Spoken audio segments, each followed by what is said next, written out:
Welcome to Tikuma on the Soul with Love. I have a little messy here, but it's all good. welcome to Tikuma on the Soul with Love. My name is Jessica, and I go under the beautiful name of Unconditional Self-Love Goddess. Let's go ahead and see this. I'm in nature today, so let me put my backpack so this will actually stay. Yeah, there we go. That really helped. Okay, so we pray that all is well in your universe. If you're new to Tikkun Olam the Soul, Tikkun Olam the Soul is about healing the world, soul, with love. And one of the biggest tools that I had to learn to use, because I didn't know about another stuff that I'm actually sharing, is learn to invest in myself and be able to be open-minded as I learn about these tools and how to heal. At the beginning of my journey, I had no idea what I was doing. Being very transparent. I just wanted peace of mind. I was an overthinker. I used to hear different voices in my head, and now I know what they all mean. Now I know which voice is the right voice to listen to, and I've done a lot of awareness for myself. So cheers to that. Let's go ahead and drink some water.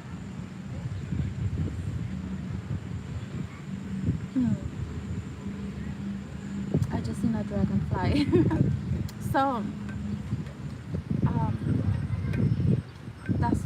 that's something for me, that I believe everything is a sign from God, the universe, and source creator. I didn't think the way that I think now when I started my journey. How did everything started?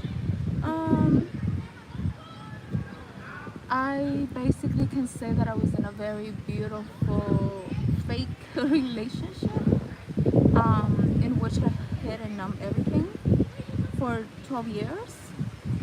And I got in that relationship since the age of 18. At the age of 21, I had my first baby. And I saw the red flags about the domestic violence, about the anger issues. But I was desperate for what this chakra represents. I was desperate for attention and love.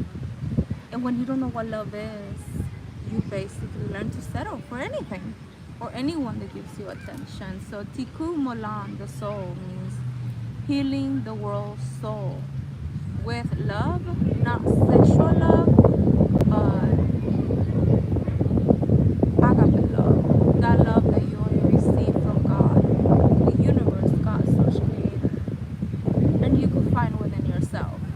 So that's why this chakra,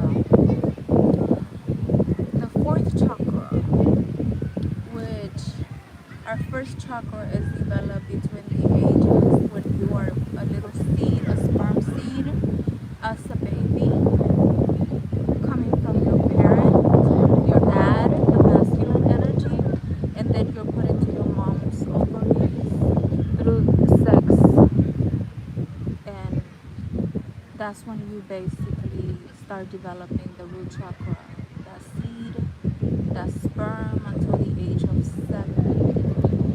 And that's the beginning of all, connected to the water, connected to the waters of growing, and connected to earth.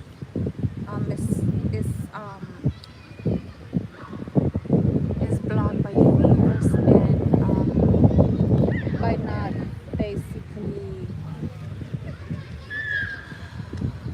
trusting in yourself that you belong in this world, or that you feel safe. It's called the Muladhara chakra. It's the basic chakra, the first one. And how does it get healed? By you learning to trust, and by you realizing that you matter in this world and you're here to survive. Then there's the second chakra, that is called the Swadhisthana chakra, which is developed between the ages 7 and 14. It's connected to guilt, blocked by guilt, and it can be unblocked when you embrace your creativity, whether it's sexuality, whether it's pleasure, or things that you love to do. And it's developed between the ages 7 and 14, of those years that we start getting curious about our bodies and why we feel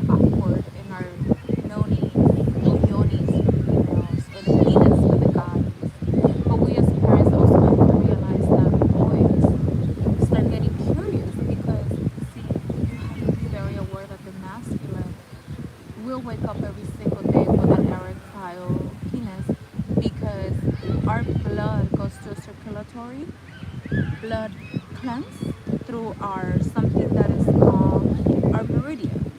Our meridians are the 12 essential elements in our body, like our heart, our respiratory system, our lungs, our blood circulatory system, and these are 12 meridians that are essential for us to exist as humans. So everything is literally interconnected. So we females go through that. Our circulatory system moves through everything in our blood. And for the masculine, to give you guys grace, if you have a penis, you get erected when your circulatory system goes through that. So giving you guys grace, and it's a normal thing. And I think we as parents have to learn to explain that to our little masculine boys when you get to have a boy, and tell them that it's a normal thing. There's nothing to be ashamed of. You know, you don't have to feel, you know, guilty for waking up with what people call a boner, and it's a normal thing. So, but you have to know your body and how it functions to get to that point of awareness. And last week we talked about one of the most powerful tools. Is called our willpower. It's called our Manipura chakra, our third chakra. Fourth, because I'm thinking of heart chakra right now. Our third chakra, which is our solar plexus, and it's developed between the ages 15 and 21, and it's blocked by feeling shame of you being an individual, being different, you know, of being unique. Like right now, I had a set of earrings, and I thought about it. I have to be really mindful about my thoughts because my thoughts are manifesting extremely fast right now. Literally, my guys have been telling me, don't think negative, don't think negative, don't think anything bad you don't want to happen. And my guys are constantly telling me that. That's why this week I've been posting a lot about thoughts and emotions and, you know, people you need to choose not to have around and all of that. Because, you know, negativity, you know, there's a saying that misery loves company. And it's a fact, you know, misery loves company. And you have to be aware about that. So don't pick up on other people's energy. Like right now, I'm extremely sensitive because I started doing my healing. I've been an empath. If you're familiarized with that word, empath, I'm a HEYOKA empath. I'm one of the rare ones. I'm a clown. Basically, you would say a HEYOKA clown empath that I mirror to people, the unconscious and the conscious, which means the good and the bad about them. So I had to learn those things about myself, why sometimes people didn't like me or people did like me, or, you know. So my body became extremely more sensitive the more that I started healing myself. So that's one of the things you have to learn, and I'm an empowered empath. I can pick up people's energy, but now I don't know if you guys saw me, I just grabbed my bag and I said, get back to your source. Somebody has had issues. I remove this energy, we send it back to God's source creator, you know, because either the person will deal with it or source will teach it how to deal with it. So that's how it works. Sometimes we think you're gonna be more stronger. You are extremely stronger. In which you could step into a place and you could shift the whole energy, especially being a HEYOKA empath. I could shift the whole energy automatically. And it's beautiful to know that awareness and to be able to have that gift. And you see how energy moves now. It's a whole new reality, a whole new world. So, now we're gonna talk about the Anahata. The Anahata chakra is our heart chakra. Okay, let's look at our beautiful heart. It's our fourth chakra, and it's developed between the ages 22 to 28. Right here, and it's blocked by grief, heartbreaks. Anybody that thinks somebody broke your heart, I'm gonna give you a new tool so you could take your power back. And don't think somebody broke your heart, and it's free by love, amor propio, and wisdom and healing. That's why healing is really important, because most of us humans were literally just stuck in between the Muladhara Swadhisthana and Manipura chakra. So a lot of people really don't like to heal their broken heart. They don't like to heal when somebody dies. We don't like to deal with grief. We don't like to deal. It's like, oh no, don't go there. But I was exhausted and I was tired. So I decided to really concentrate on that, and be able to be open-minded about that. So we're gonna talk about the Anahata chakra. That's why I'm wearing green, color verde, the color green. That's how I get into nature, so you guys can see the beautiful nature. I'm processing something right now. Literally, it's called grief. One of my street cat friends is being put to bed today. He got sick since Friday, and it so happens that I met beautiful souls even in this area that are kind to animals just like me. I feed my street cats friends, and I call him my friend because I don't know his name and he lives on the street. And I've been feeding him for 2 years. And he's passing away because he had a surgery on Saturday. He couldn't survive. And my friend Catherine called me today that he was already peeing on himself. And it's just, I mean, I'm happy that he stopped suffering. And that's part of the heart chakra. I have to heal that. I have to release it. I'm grateful that he's not suffering anymore. And this is how I see death. It's just my carbon body that is able to see this in the physical form, that I was, concerned about the pet's death,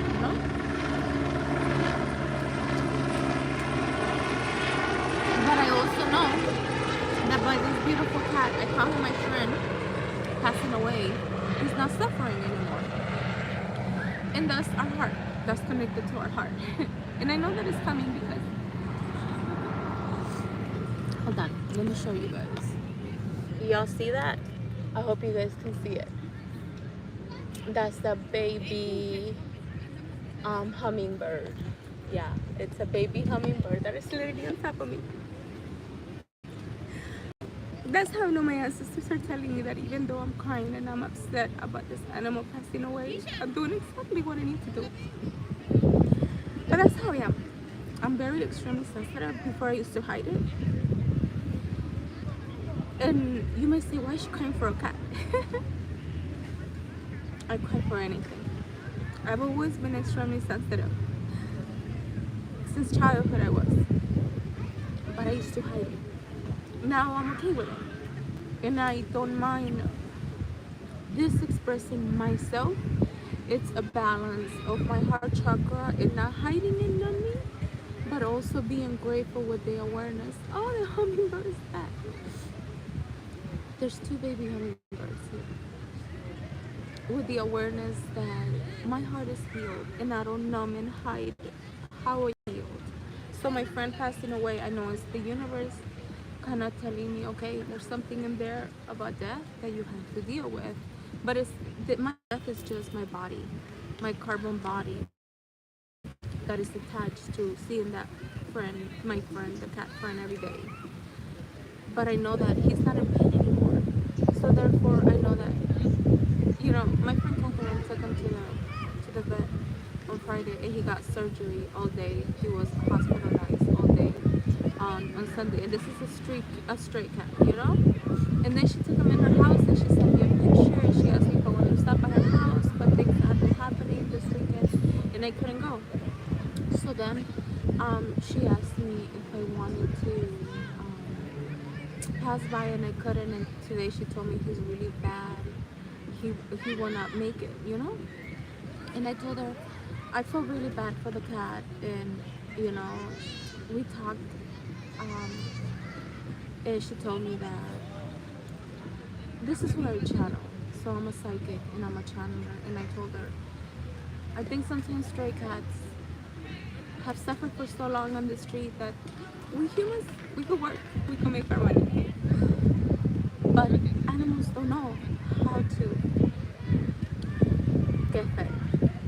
So I started showing kindness to my street cat friends 2 years ago, and I started feeding them. And then Catherine became my friend, and she started feeding them too. And she lives like 2 blocks down from where I live, but we're friends. She's a white Anglo-American person, and we started talking about yoga and stuff like that. She works for a non-profit organization, and she basically took the cat to the vet. And when the cat was taken to the vet, he didn't survive. And she told me that he didn't make it. And I told her that I felt that the cat, at least toward the last days, he felt kindness from another human being and another sentient being. And I think that that's his last wish, you know, to have found a home and people to love him. Because I love him, and I know Catherine loved him. And we got like, when something dies or is taken away from us, there's something better coming. So I'm excited, but at the same time happy and celebrate his death. But sometimes even these tears maybe are not tears of sadness. They're tears of celebration that I have received a new cat animal in the spiritual realms. So that's how I see death. There's literally an evil person over there. And that's how we should, you know, and that's how you can heal death. So that's one of the tools. I literally just gave you a tool if you're going through a death in the family or something. What happens is when somebody dies, there's different dimensions in this world. There's a movie that I saw a few years ago, The Others. If you haven't seen that movie and you're open-minded to see with your third eye, you'll be able to see that. That's why sometimes they say kids are gifted and they could see other spirits, because kids are able to see the other dimensions. And that's what the movie shows you, that in the physical form, for a 3D to see it, when people die, they pass away. But once they pass away, they go into another dimension that is also in this dimension, but we as humans cannot see it. But they do have access to send us messages electronically and through things like that. And this is my spiritual beliefs. You have free will not to believe, question everything I say. I just share my truth and my wisdom when it comes to death. So your mom, your grandma, all those people are watching you when you're suffering over and over and over. When you think they left, but they're here in this reality, watching you through another dimension. The Others, that's the name of the movie. Go watch it. Highly recommend it. So now let's talk about the heart chakra, okay? Let's start talking about the heart chakra, and then I'm gonna share crystals, and I'm gonna share all of that, okay? The first part of Anahata chakra is connected our fourth chakra, and I'm gonna go ahead and put this. I hope you guys can see it. The fourth chakra is concerned with unconditional love. It affects our ability to consider others, to be gentle in our expectations of ourselves, and to empathize with the challenges and joy experiences by others. It is the link between our intellectual and the spiritual selves. Unconditional love is a state of being. It can also be conscious decision.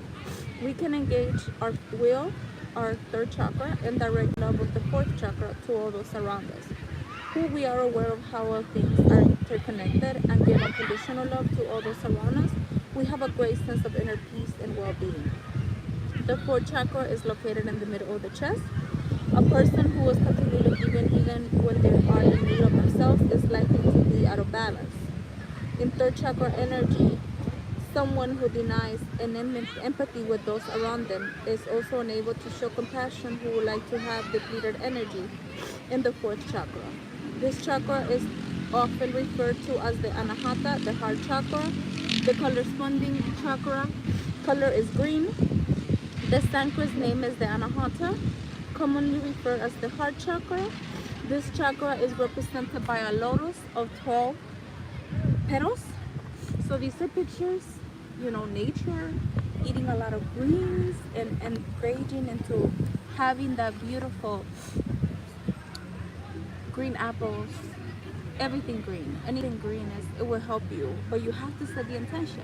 You know, let's say like you're gonna write a healing heart chakra affirmations and you really wanted to release the pain and the grief and the heartbreaks, grab a green pen, start writing it, and cry.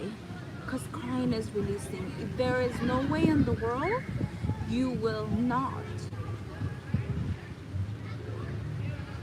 Let me rephrase that. Because sometimes I just say this, but I'm like more aware of how I speak now.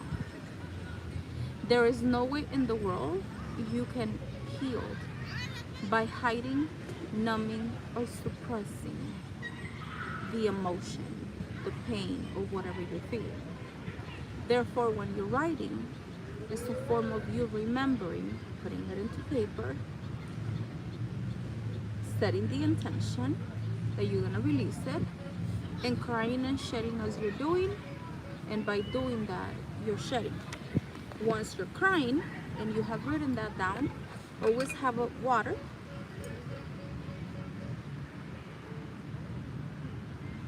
to replenish the waters. You just shed and cry out. That's a way of healing. It's a process of healing. And you also have to set the intention that when you're releasing all that pain and all that grief, you're not gonna think about it anymore. Like, see, that's why I'm talking about my cat, my friend dying and being put to death today. Because it's gone. But in spirit, in the other dimensions, he's my friend. And he has access to see me. And he will basically see what I do and who I am in spirit. And I show him unconditional love. So to Catherine, you know? Okay. So continuing with the Anahata chakra. The fourth chakra, which is connected to love, self-love, and unconditional love. When our ability to take responsibility for our action is firmly established, we are then able to express love without our own needs, fears, and desires being the motivated factors. Where the second chakra relates to love in terms of sexual expression, the fourth chakra relates to conscious choice to act with love towards ourselves and all those people around us. This type of love does not require anyone to change in order to be worthy of receiving it. We have fully integrated the energy of this chakra. We can recognize that holding onto our hurts and our grievances benefits no one, at least our own selves. We find it easy to forgive and to release the emotional pain we experience as a part of our everyday life. Balance in this chakra means that we are able to give and receive unconditional love, and our actions are based on the premises that our people are deserving of that. See, that's why I started realizing that the key to heal yourself is the key, which is a rare commodity as a human being, of unconditional love. Being very transparent, when I started my journey and calling myself unconditional self-love goddess, I had no idea what that meant, you know? And I think that's the teenager years, 22 to 28, in which, you know, you start engaging into relationships and trusting other people. So low-key, it turns from the sexual to the heart, and we basically think that other people broke our hearts because we have expectations, and it turns into a grief, and it turns into a pain. But you have to realize that the only thing that broke your heart is your own expectations. Me, back in a few years ago, when I started my self-realization journey, I had the expectation with the father of my daughters at the age of 18 when I met him that I was gonna be the end all be all of the relationship. And I think we get that from television, you know? So the father of my daughters, we ended up having 2 kids, and we didn't have a healthy relationship. And I stuck in there because I didn't know what love was. I didn't even know what family was. I never experienced that because I didn't know my mom and my dad. You know, and I guess me growing up, I never experienced a family. And I had to deal with that. I never knew what was a real family. Just what I watched on TV. So that was my own expectations that me, myself, I had of this relationship. That no matter how much I was hurting, I was putting my needs down. And you know, when I finally decided to put a restraining order on this very volatile, hectic relationship, I remember the day that I went to court. The judge literally asked me, why isn't there a report about this guy ever hitting you? You know, because the father of my daughters went in a suit, nicely dressed, and I dressed nice too. But there was no records whatsoever. Just me basically finally putting a restraining order against them. And I stood up in my power and I told the judge, well, you as humans, we are conditioned to believe that the way that you dress and the way that you look shows your character. Therefore, he's fooling you because he comes in a suit and he comes nicely dressed and he looks like a good person. But you have no idea what I experienced for 12 years. The emotional neglect, the insults, how many times this person hit me, the bloody noses, the purple eyes, the broken glasses, the broken things in my house that nobody experienced other than me and my kids. So I don't care if you believe me or not, and I don't care if you don't give me the restraining order, but this man is just showing to the world as a fake, and you have free will to choose to give me my restraining order or not. And I wanted to cry, but in my voice it was breaking because it's true. I never had it in my heart, and the reason I did that because I knew the father of my daughters had to what do you call him? He had a record, and they were not misdemeanors. So I knew that if I did anything for him, he would have ended up in jail. And I've never been that kind of person that I wanted to hurt other people for him to end up in jail. So I stood up and I took it. I took more than I should have. So if you're in a domestic violence relationship, if you're being sexually hurt, if you're being emotionally abused, please call the domestic violence hotline. That is not right.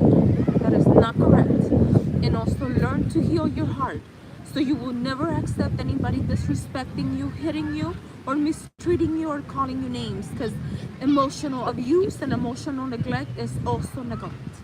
And that is a part of why our heart chakra is also hurt and damaged.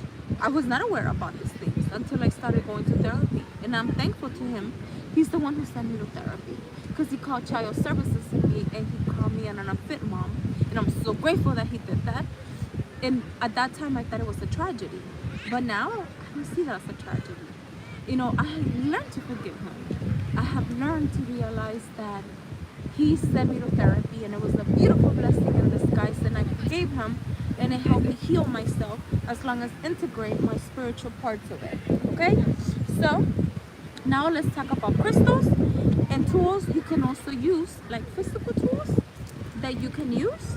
Physical tools. This is all physical crystals that you can use. This one is a crystal for healing the heart, right here. And let me give you some information. Our heart chakra, our fourth chakra. It is located in the middle of the chest. It is connected to the element of fire in our heart. You know, because sometimes, you know, we have to realize that I believe there's two elements here. There's still an element of fire, activating the Holy Spirit, and the element of breath, air. This is connected to spirit. The angel that is connected to this is Archangel Raphael, which means God heals. How beautiful, huh? The organs that are connected to is our heart, our lungs, and our thymus gland. Okay? Heart chakra herbs: rose, marjoram, hawthorn berries, jasmine, lavender, cayenne, and those are the herbs. Okay, how can you use those? When you're taking a bath, after you did all the releasing and you cried it out, get home and get get any salt, any salt, it doesn't matter. Put some rose petals, throw some jasmine or some lavender, and take a bath salt with those herbs, and that's gonna soothe your heart to remove any pain. Or if you're taking a shower, just put the salts around you and just say, I'm removing any extra dense energies that I release, because it's very strong when you're healing your heart, especially if it's death, especially if it's abuse, especially if it's heartbreak. There's something called the gusha, and it's a dense energy that is around our aura. And if you don't set the intention to remove it with salts and those herbs, that dense energy is gonna stick around you. I'm just telling you guys because I'm a USUI Holy Reiki Fire certified practitioner, and I know how to remove energy, and I'm also an Egyptian practitioner certified as well. So that means that I connect not just to the inner chakras, the ones that I'm talking about, but I could connect to the soul star chakra, to the emotional, to our aura, to our psychic gifts, and those energies, once you release them, it stays around you unless you do a bath salt and you set the intention to remove them. So go ahead and put those herbs and set the intention and say, I am healing myself. I'm removing these dense energies. And I think I'm gonna do a bath salt because of the big release that I'm going to do right now. Today is a good day to do it. If you're watching today on August 1st, today is, for me, it's very special because it falls on a full moon. Full moons are good for releasing too. It falls on my Aquarius, and Aquarius is my south node. Aquarius is connected to my Mercury. Aquarius is connected to my rising. Usually people see me now going to a clubhouse, they're like, oh, Unconditional, Jessica's coming, the alien is coming. And I laugh because I'm at peace with being called an alien. I'm an outside thinker. I don't think like most people, but I'm okay with that, you know? And I found people that we can connect and we can talk about our truth, but we still don't judge each other. And even when I say things outside of the world, they know I have met people that we talk about astrology, Vedic astrology, human design. We talk about movies like The Others. We talk about this movie that just came out on Netflix that is talking about, I actually met 3 people that look exactly like somebody that I thought was my twin flame. So that movie is so true. I haven't seen it yet, but I only heard other people talk about it. So yeah, learn how to use the salts wisely. Okay, so crystals that you can use are malachite, green crystal. Crystal face is a pink crystal. I don't have it with me, but it's a green crystal. Pink quartz, that was one of the first crystals I have. Pink quartz looks like this. This is pink quartz. Moldavite. Do I have moldavite with me? I don't have moldavite with me. I didn't put my bracelet today. My necklace that I have moldavite. But moldavite is one of my favorite crystals. Moldavite is the crystal that if you really want to heal yourself, is going to heal your heart times 1,000. It's going to remove anybody that is on your way, family, relationships that are keeping you stagnant and are not helping you grow and evolve. So moldavite is an amazing healer crystal. Highly recommend it. And I know that you guys can